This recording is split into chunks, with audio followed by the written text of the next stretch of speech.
Founders, welcome back to the 0 to 5,000 podcast, where we obsess over the convergence of human potential and business results.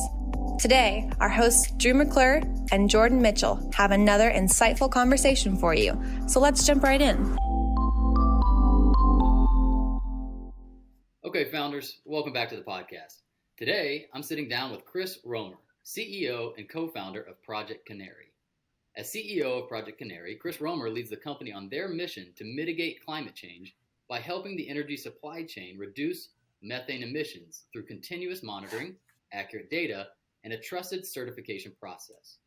Chris spent 24 years developing energy infrastructure and public-private partnerships with investment banks, including JP Morgan and Citibank, and was a leader in energy policy as a Colorado state senator from 2006. Canary's team of scientists, engineers, and seasoned industry operators have earned recognition for their uncompromising standards, including being named Best for the World 2021 B Corp.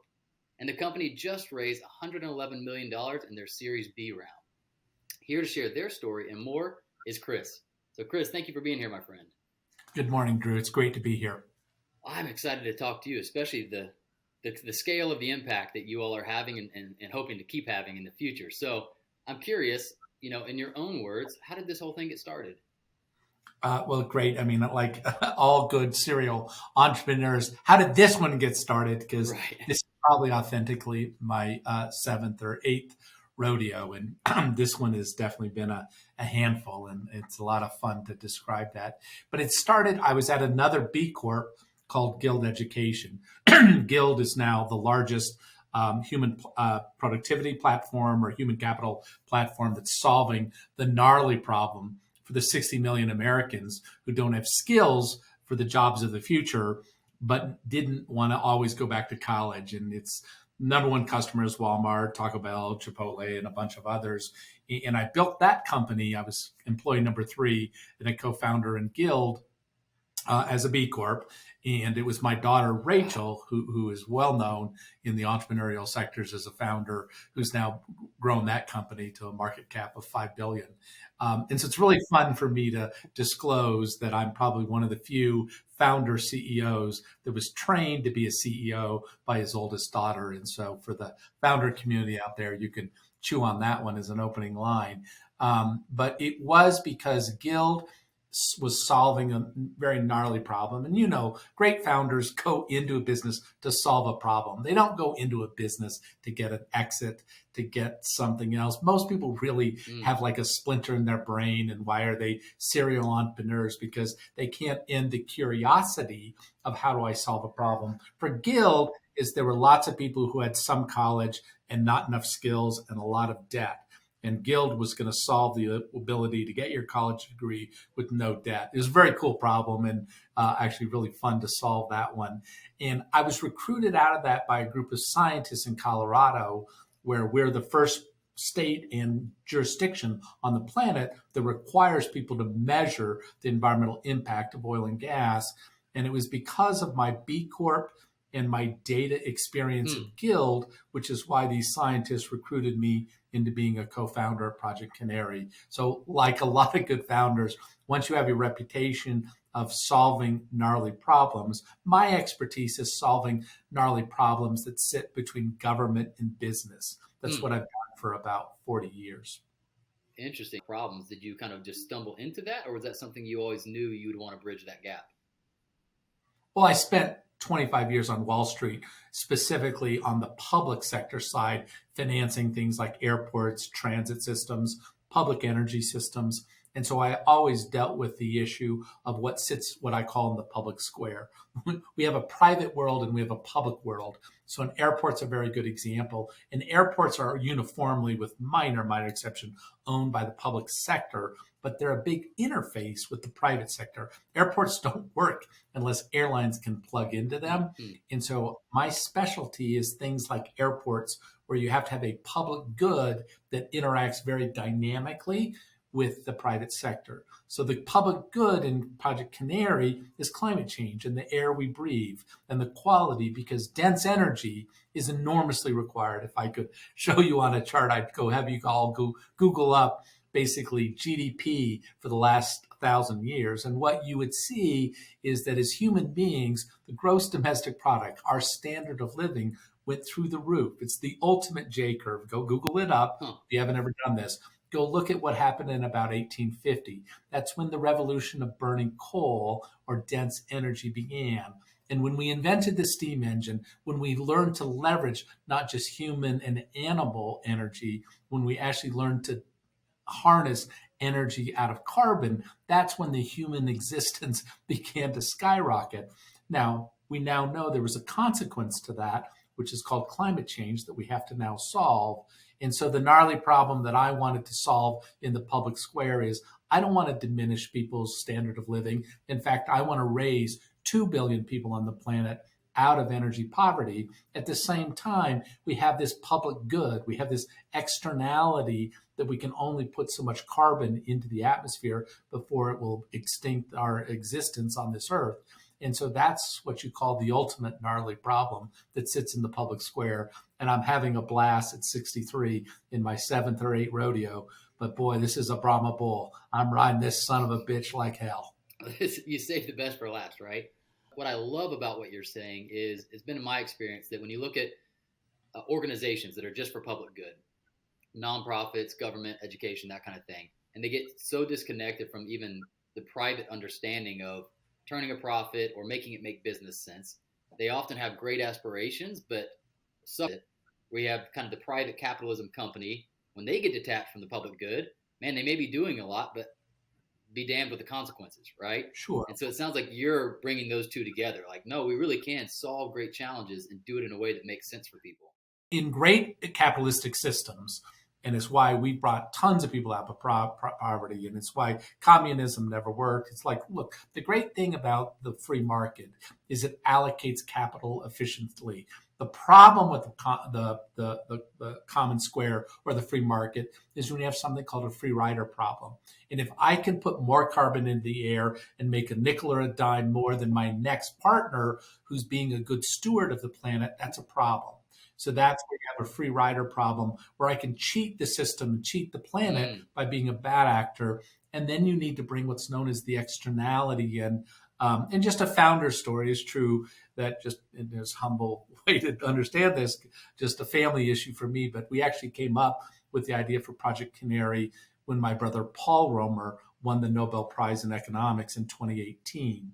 He's a very well-known economist who does a lot of thinking about big level issues.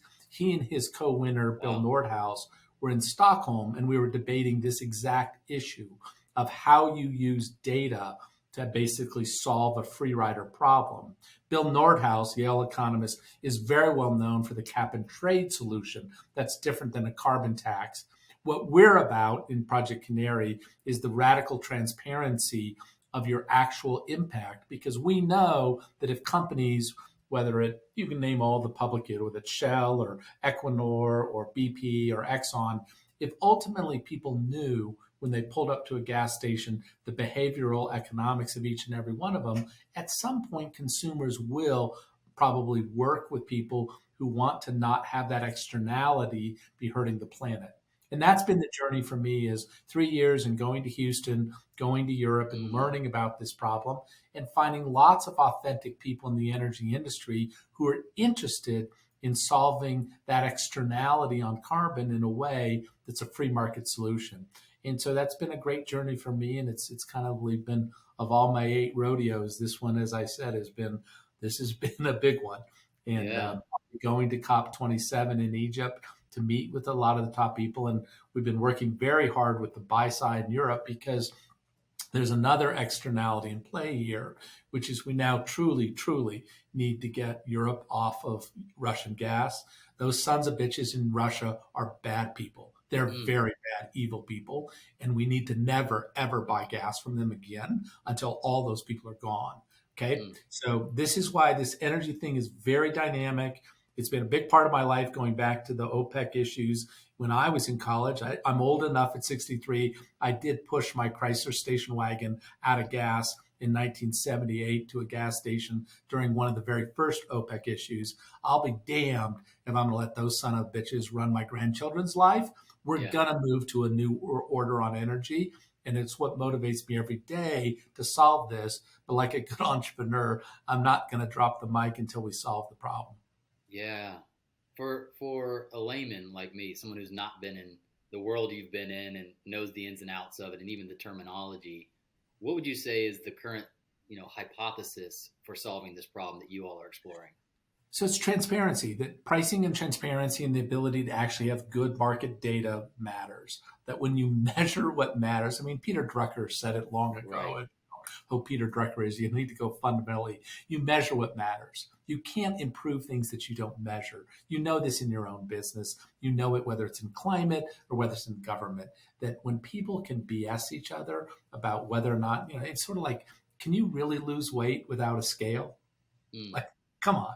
Let's be honest with each other. Like Yeah. the point of it is there's a reason measurement matters. Measurement is about holding people accountable. And so you have to set up cost-effective systems for measurement that do that. So in our world, we need to continue to have very dense energy. And that will include a lot of oil and gas and fossil fuels for years to come. What do you mean by dense energy? Dense energy is molecularly dense energy, different than electrons. Ah.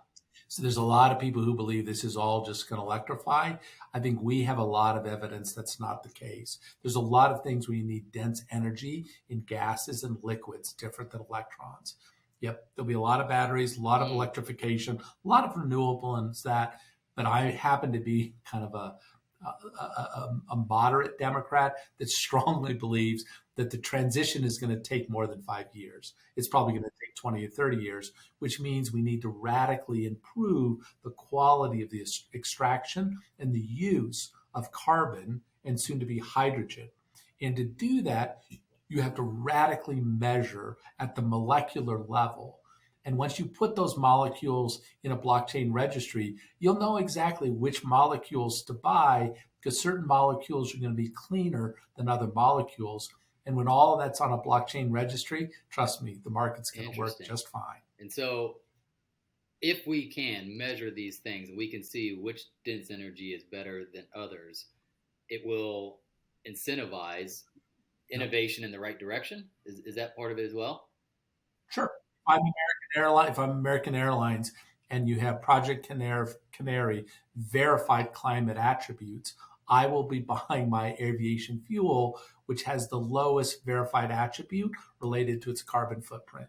And I guarantee you people will then flock, not everybody. There'll be price sensitive people who will always just buy the cheapest seat on American Airlines. There'll be discretionary buyers, primarily in business and first class to start, who will say, I fly American Airlines because they're very thoughtful about the way they buy their verified climate attributes regarding aviation fuel. And that's the transparency in the way in which markets work. And it's like, trust me, I'll guarantee you there isn't a good Fortune 500 CEO that doesn't think about their brand equity. So when Jamie Dimon thinks about how many people want his credit card, he knows he has a brand equity as JP Morgan and Chase that he has to protect. I don't think there's a single Fortune 500 company that would want to say, I'm going to ignore verified climate attributes in my supply chain. They're going to all want to know which are the good actors and the bad actors in their supply chain. And the only way to do that is measure it. And the measurement, I give the speech all the time. I call it the measurement economy. And the measurement economy is coming. The good news is, as an entrepreneur, it's actually going to be bigger than the internet. The measurement economy in this transition to basically getting to true zero by 2050 is going to be a bigger transition for our economy than was the internet. And you can take that to the bank. So if you're an entrepreneur out there, go find your clean energy startup because it's going to be what I'm curious about is the economics of it. And I want to know what your opinion is, when I think about like, hey, you have a wake-up call that organic is better than processed, right? And then you go to the store and you're like, all right, I want to buy organic. And then it's double or triple the price of what you were paying. For some that can afford it, it's a no-brainer. They're like, sure, I'll pay triple the price for my milk. And then for others are saying, I just can't afford to have, to do that regularly for my family. Do you think it'll be the same way when? Sure, of course it will. But let me just make it simpler. Right now in Africa, I was working with the folks regarding in Nigeria related to their LNG cargoes, which we need them to decarbonize and lower the carbon footprint of their LNG cargoes. And sitting there with the minister in charge of that, explaining to me that 40% of my population doesn't have electricity. So do I get to have my entitled American life where I get to freeze them into their standard of living without electricity? Hell no. We need to get them dense energy as well and real energy, but they can't afford the same discretionary dollars I can afford in buying low carbon aviation fuel. So you're right, but what we need to avoid is people who are greenwashing, who claim that they're doing things that are not. And that's why the measurement economy occurs, which is we will all spend an unlimited number of dollars to save the planet. So when you say you can't buy organic, the consequences of you not buying organic are just a different consequence for you and your belief on your health. For us to fail the issue on climate change means the extinction of the human race. Think about that. Failing climate change is the extinction of our species. So when you start to think about marginal price in which people will pay to save the same thing, and trust me, I'm a big optimist on this. We're actually going to solve this way faster than people think because we now know our actual ability, and my children, my grandchildren, and their grandchildren's ability to live now depends on me solving this problem. That's a truth. And so when you do that, you kind of get out of your brain this ability that, we need to help people in different areas pay according to their need and skill. But I guarantee the innovation behind this is going to work. And the reason it's going to work is everybody said it's going to 10 years for us to figure out how to go find a vaccine for COVID. We found it in 8 months. Like we have the skill to solve the climate problem. We now need the economic regime, and the titanic plates that have been stuck on climate change are shifting. And we're going to solve this in less than a decade. Problem is, a lot of people are going to have to get rid of things like their opposition to nuclear power is one of those false narratives that's got to go. There's no way to solve climate change without some level of nuclear power. And so there are a lot of people on the left and on the far right who just need to get out of their foxholes and meet each other in the middle, because guess what? This is for all the marbles. Yeah. God, it feels like that is the case for almost any important issue right now Yeah, but come on, let's be clear. Whether or not you buy organic or not, it's not the same in solving climate change. Totally. And trust me, there's about 1 million people in Florida who are thinking a lot more about climate change as they just saw their foundation and their house blown apart. Sure. This is no bullshit. This is real. It's for all the marbles, and it's coming in both parties. People now realize that we work very hard with a lot of people who previously claimed that humans didn't affect climate in the Republican Party. They're now with us. They just want to do it based on market principles, which we love. We're entrepreneurs. We're capitalists. And I think that's what excites me about the conversation around cost is I don't bring that up as a don't do it. It's of course we do it. But what would excite me is keeping the entrepreneurial spirit and saying, but I also think more than solving it, we could innovate to a place where it is at least comparable or only marginally more expensive than the alternative. I guarantee you, it's the entrepreneurs of the world who are going to solve climate change. And it's going to be a little bit more expensive, but not as bad as you think. Exactly. Like that's the great thing about that. Everybody said wind and solar couldn't work. 10 years later, it's now cheaper than coal. That's what great entrepreneurs do. And it's what's so great about America, which is we just get after it and get to work. And we have people who are obsessed like I am, where I'm 63 and don't really need to do this. Thank you to a few previous startups, but I can't stand looking at a gnarly problem and not enjoying thinking how to solve it and hiring 140 whip smart 20 and 30-year-olds who are already kicking ass and taking names. How do you go about solving complex big issues? Just personally, like, is there a framework that I break it down into its components and I one at a time? Or? The first one is, to be perfectly candid, usually governments and nonprofits don't solve big gnarly problems. Like, let's be clear, not to talk too much about him because Elon's got a lot of pluses and minuses, but he didn't take no for an answer on the electric car. He just powered ahead. And so, I mean, trust me, we went broke. I got on this one all the way down to where I had one employee. After we did our kind of friends and family round, we basically had had to let everybody go, got down to one employee, had to recapitalize. Trust me, this thing easily should have died 6 times. Wow. But like a lot of people, you have to have the willingness not to take no for an answer. When you want to solve a problem, you can't let little shit get in the way. And just because you're running out of money doesn't mean you can take no for an answer. And you just find a way. You just work a little harder, got a little deeper, and you keep charging at it. But that's where it's like a splinter in your brain. You don't let people tell you you can't do it. And to go from being broke 2 years ago to raising 111 million from the Canadian pension fund that's a journey. And sometimes you're just right place, right time. But generally what I find is people have grit and persistence and the willingness to know you're onto something. And look, I've been a part of other startups where after raising 40 million, it was just like, no, we just missed it. Sorry, this one didn't work. But when you know you've got a good one, you don't stop. What the opposite of what you'd expected. What did you look at that said, no, this is different than the one that's just... No, we knew. A hard stop. I knew the measurement economy was coming, okay. And I knew all of this. We were going to bring the externality of carbon into the economic equation, and we knew Colorado was first. And just because we screwed up in the first 2 rounds of our company and our hardware didn't work, I knew the investment hypothesis was unimpeachable. I knew it was real. And just because we messed up in our early execution, you just got to take the ride off and say, damn, that hurt. I fall off the bike. Just because I fall off my bike and I got like a week's worth of road rash, you just got to crawl in a ball, have a whiskey, get over it, say, wow, that really hurt.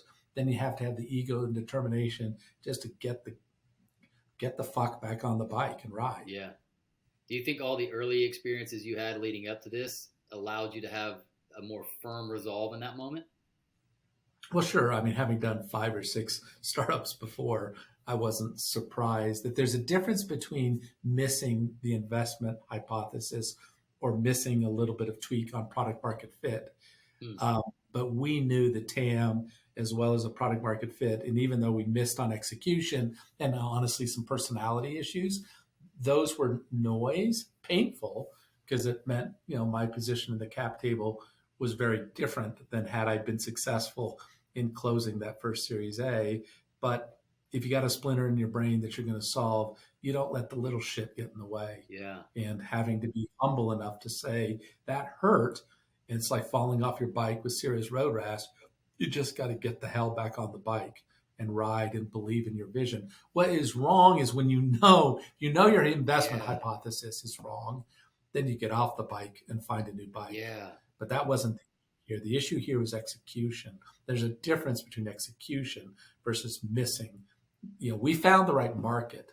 We executed poorly in the first year. 2 different issues. That's so helpful. I've asked that question a lot around how do you know if the idea is flawed or if you just need to stick it out.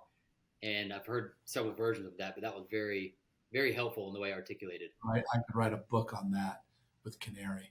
It's so challenging in the moment, right? Because sure. The only thing I think about is it reminds me of Ray Dalio's idea of first principles, right? That like, what is actually the thing not working here?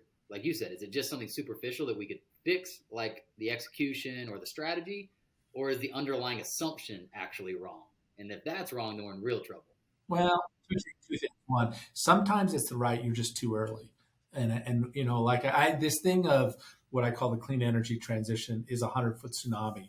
I was 100% positive just because of I've been around politics and life. And I knew this tsunami was 100-foot tsunami.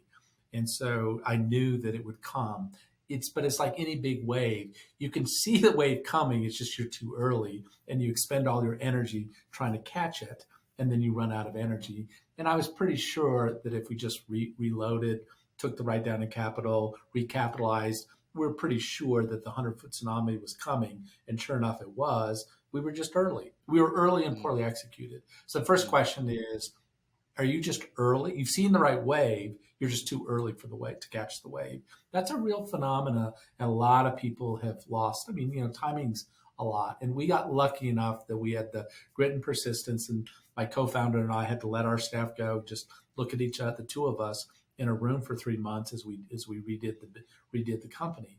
But we were 100% sure that the wave was coming. We just knew we had poorly executed in the first wave. Yeah. What encouragement would you give to the person? So let me back up a second. There is and there should be plenty of businesses that are tackling small problems or are small iterations on things already out there, right? Mm-hmm. Versus there's the one who's got the splinter in the brain, as you put it, that it feels like David versus Goliath, right? Where you're like, wow, whatever I'm trying to solve is massive, and we might be the first, or we might be, on the front lines of trying to figure out this thing that we haven't figured out as a culture yet. How do we go about approaching that type of business, right? Like, yeah, I mean, there's two sides to that. One of which is my niche of what I'm trying to solve is too small and not really a big enough TAM, not really a big enough opportunity. And then you got to think a little broader. What do I know and how can I know this one little thing is broken. What other things is it affecting so that I can be a big enough opportunity to make sense of it? The same other thing is true is solving climate change is not the right splinter in the brain. There was the issue of, we had an issue that methane is 80 times worse than carbon dioxide. Measuring methane was the low-hanging fruit in climate change. So the idea for us wasn't solving climate change. It was finding the most unintended consequence in solving climate change. So you've got to sometimes expand the scope of what you're doing. A lot of times you got to shrink what you're doing to find the low-hanging fruit in the bigger problem. Yeah, man, it makes me think of a few different companies, but one in particular that is leveraging blockchain technology and things like that. Same thing. They're like, it's too big of a goal for us to say, let's improve all of the medical system. But there was this very obvious thing, which was patient transparency and, like notes and doctor's notes and all, like, how can we make that experience much better? And that's one of the big steps forward for that industry. And that sounds similar to what you're saying. Yeah, and I'm probably not the best. There are a lot better people with tech backgrounds. My background is political and finance. And so I brought one skill set to a big problem. Thank goodness my co-founder brought the other side of the equation. And, as you know, one of the other biggest predictors of success is picking the right co-founders. And that, there's a whole other book to write on that. Well, talk to me about this for a second, because this is something I've found that even personal friends of mine have found to be very freeing, that we all assume we need to be the technical founder. That if we have the right idea and we're to help this business grow, we have to be the technical expert. And often you find, no, you can surround yourself, whether it be co-founder or staff, with the technical expertise, and you still have a very important role, whether it's the vision or the connections you make or the ability to raise capital or strategy. But talk to me about that. You don't always have to be the technical co-founder. I would argue co-founders come in lots of frames. And my expertise is understanding markets, government, and how to solve big issues. My co-founder's experience is very scientific, Stanford MBA, as well as a degree in earth sciences from Stanford. So he brought the technical side. I think what's really important about founders is that there be a whole bevy of skills involved there, but there has to be an enormous amount of respect for each other's skill sets. And where I see founder conflict is people have different skill sets, but they don't respect each other, because it's really the summation of 2 + 2 = 6. And so between Will Foyles and I, it was really 2 + 2 = 6, because I didn't know shit about science and methane, and he did. I knew a lot about how to make things work at government level and in Washington, and he respected that. And so together, he's still teaching me. I love about this one is I now get to play science, and I get to play the science guy. But it's just because I've learned the science in the 3 years, and Will has learned the politics, and we respected each other for our expertise. And so if you have two co-founders who just are on top of each other, that doesn't always work. It's good to bring different skill sets. Yeah. And if I just say in my humble experience, and that's not biased, I see a lot of very technical co-founders failing because they don't bring in people with commercial expertise. Yeah. It's like the technical genius that doesn't understand really how to market it or who it's for, but they're geeked out on the idea, right? And then it takes a special kind of brain to understand where it fits in the world and how to grow that. Well, I didn't trust. I literally didn't know a lot about this. I know a lot about investment banking, a lot about project finance. Who taught me how to truly be an entrepreneur was actually my 32-year-old daughter. Talk to me about that. Oh, she's just badass. Like, I mean, talk about fundraising, talk about like just how to put it together, talk about the way on growth mindset. Like she completely changed the way I think about commerce. Because I came out of 25 years on Wall Street, very successful. But as I was employee number 3 for her in her company Guild Education, she had to change the way I solved problems. And that was a pretty cool thing that not many people in their at that time, mid 50s, get to have their oldest daughter help you really understand what growth mindset is and design thinking. I didn't know shit about that. Was it easier? Was it easier to have some of those mindset shifts because it was your daughter, or harder because the advice comes from your daughter? 100% harder. Yeah, because it was all family dynamics. But I have enough of a healthy ego, but not an ego so big that it required me that I couldn't learn from my oldest daughter. A few more questions. I know that you're a busy man and got a lot of things ahead of you today, but I'd love just to learn from your political skill set for a minute, because in my opinion, politics gone bad is when we cannot or don't even try to communicate with people of differing opinions. But just like you were talking about with a co-founder, if we can actually learn the skill of hearing from you, valuing your opinion, your skill set, even though it differs, man, business can operate so much smoother. So I don't even need you to comment on politics, but more so with what you're doing now in Project Canary, I assume part of your skill set is getting different entities to communicate that typically would. Yeah, I mean, what I will say is what I've learned in 63 years is that my vision of the truth is partial. It's pretty educated, sometimes even wise, but my vision is partial. And that's because I don't sit in my opponent's shoes. And if I really can authentically put myself in their shoes, then all of a sudden it shifts a little bit. Like, oh, my perspective shifted a little bit. And I need to respect that. Like, I understand that, as somebody who came up out of some level of privilege and others, I need to understand what is different. I went to good schools. I did that. I need to understand differently what it means to face that utility bill. Because if I don't understand that utility bill in my life is a pretty small bill on my monthly paycheck, like I just don't think that much about it. I think a lot about, as best I can, what does it mean to have that utility bill be 10 and 20% of your take-home check? And so I'm using that as an example because sometimes it could be so easy. And this is, unfortunately, for the environmental community, often what happens. They want everybody to pay 10 or 20% more to be green. But that sucks that 10 or 20% more comes directly out of my entertainment budget or my ability to feed a family. And so all I would say is that, I find people in politics and in life who are not very helpful, or people who are arrogant because of their narcissistic ability to only see the world through their set of eyes. And what I have, I'm a middle child in a family of 7, many of whom are pretty talented. I've learned to put myself in other people's shoes, and that's given me perspective to be effective. Yeah.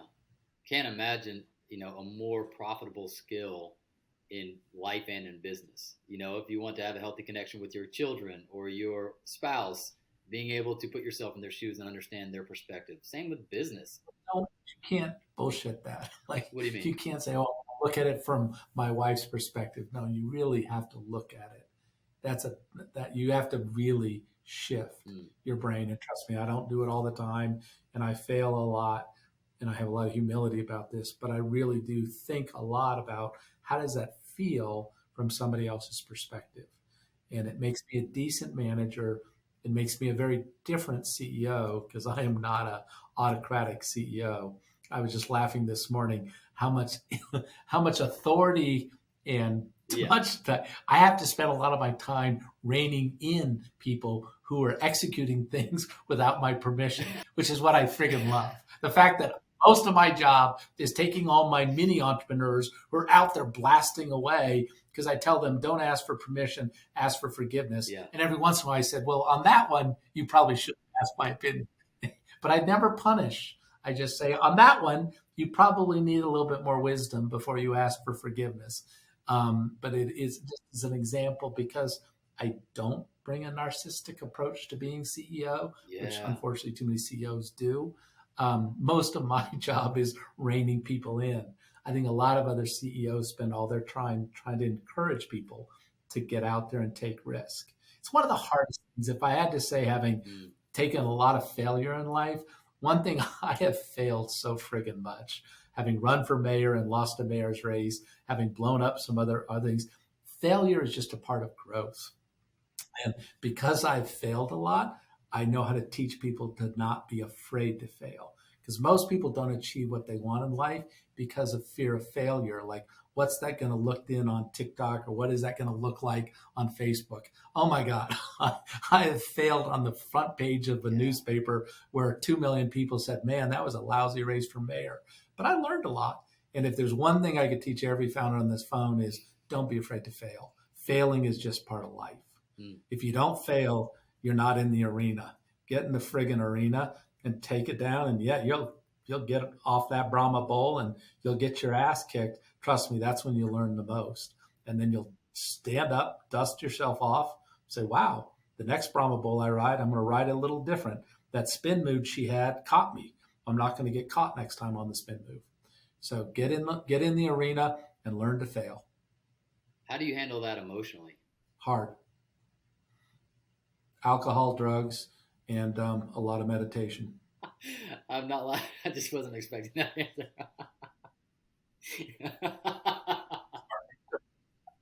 It's true. Just I've had embrace so many it.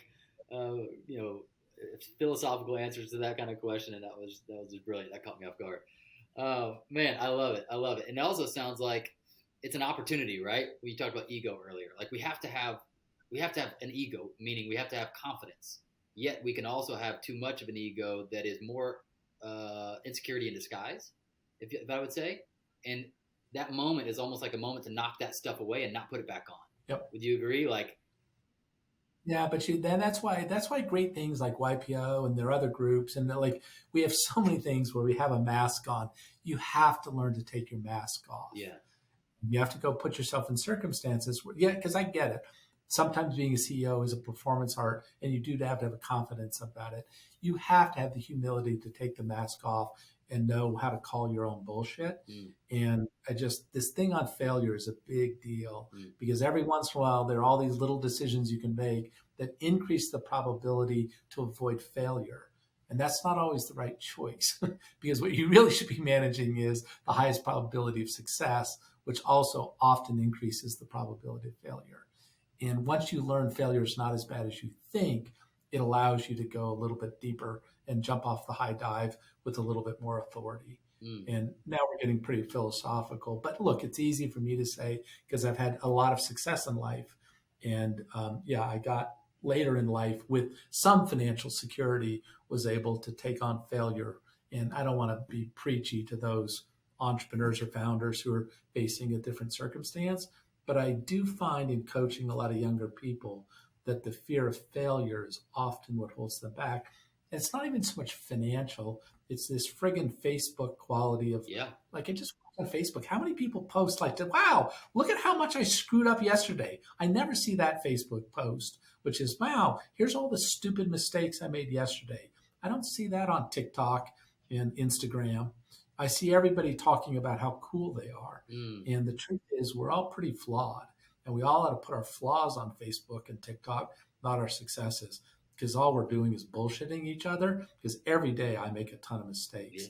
And I ought to be putting those on LinkedIn, not just my successes, because it would help us avoid this perception by a lot of young people that we didn't fail. Oh my God, if you looked at the failures in my life, some of them are epic.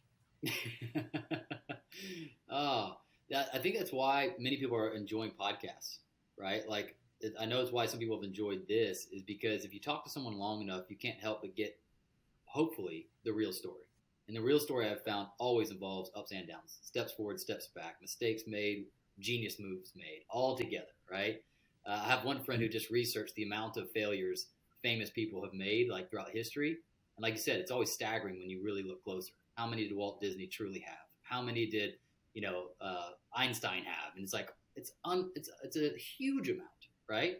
But they developed what you did, which is some version of grit, some version of... Go study somebody on that. Go study Ulysses S. Grant. Okay. And man failed his whole life until he saved the Union. Wow. I'd say he's a pretty cool guy. He saved the Union. shit, that's worth going in the history book. The rest of his life, failure. Wow. Yeah. Wow. It's really good. Man, what's the one thing that excites you most about what you're doing right now? Oh, just the wisdom of all these, I'm 63, probably the next closest, like the average age of the employee is probably 28, 29. Just the amount of whip smart activity and the fact that I get to learn a bunch of science and math and, things that I never thought I'd get to do at 63. And so like I'm learning every day. And I also think we're authentically, this happened at Guild and is now happening again in category. We're actually getting to build a new category of commerce at the same time to be the first mover. And to get a chance to do that twice in life is something that I feel very grateful for. Absolutely. And I may screw this one up, I may fail, but to authentically be able to build a category and actually be a first mover in a category twice in my lifetime, back to back, that's a gift for which I'm always grateful. It makes my wife is a little confused why I keep wanting to do it. But to be honest, it's addictive. It's worse than coffee. I don't know that I would know how to get up every day if I didn't think I was working on some gnarly problem that deserved my attention. And the fact that we get to build this whole new category that we call the measurement economy, which is to really solve climate change by measuring every molecule and everything on its carbon footprint, is a pretty cool thing. That's what gets me up every day. And I'm putting all the chips on. I'm going into a board meeting with my board on Tuesday, and I'm going to put all the chips on red again, because and yes, it will increase the risk of failure, but it will definitely increase the probability that we'll succeed in bending the arc of climate change.